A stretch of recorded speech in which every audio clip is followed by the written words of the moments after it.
আমি না বুঝতেছি না তুমি এরকম কেন করতেছো। আচ্ছা তুমি আমাকে বলো, বিএসসির জন্য আমার কানাডাতে স্কলারশিপ সহ সবকিছু রেডি ছিল, তুমি বললে এখন গেলে নাকি আমি তোমাকে হারাবো, তোমাকে অন্য কোনো ছেলের সাথে বিয়ে দিয়ে দিবে। ওকে ফাইন, আমি সবকিছু ক্যান্সেল করলাম। তারপর তুমি বললা তোমার বাবা বলছে যে বেকার কোনো ছেলের সাথে বিয়ে দিবে না। আমি সবকিছু ছেড়ে আমার বাবার বিজনেসে বসা শুরু করলাম, যেটাই আমার এতটুকু ইন্টারেস্ট ছিল।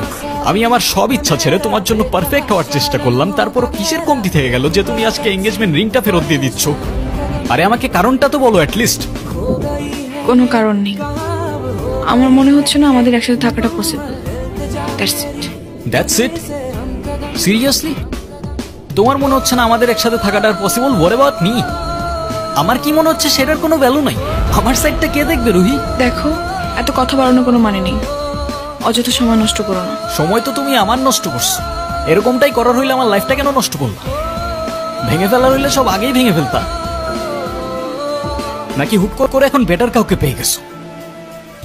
তোমার যা ভাবার তুমি তাই ভাবতে পারো, আমার কোনো প্রবলেম নেই। আরে প্রবলেম তোমার থাকবে কেন? প্রবলেম তো তোমার ক্যারেক্টারে। আর আমার লাকের প্রবলেম যে তোমার মতো একটা মেয়েকে ভালোবাসছি।